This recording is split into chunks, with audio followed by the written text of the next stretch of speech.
একটা ছোট্ট গ্রামে থাকত রাহুল নামে এক ছেলে। রাহুল ছোটবেলা থেকেই দুষ্টুমি করতে খুব ভালোবাসত। সকালবেলা ঘুম থেকে উঠেই তার মাথায় কোনো না কোনো মজার কাণ্ডকারখানা ঘুরত।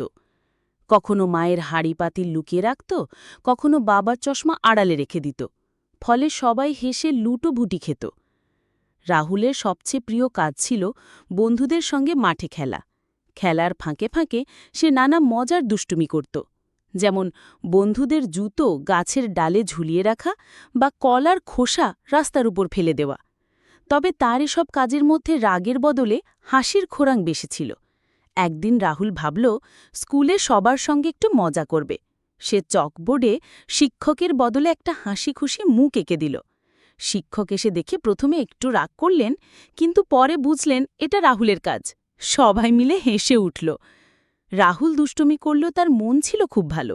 কোনো বন্ধু কাঁদলে সে সবার আগে এগিয়ে যেত, তাই গ্রামের সবাই তাকে ভালোবাসত।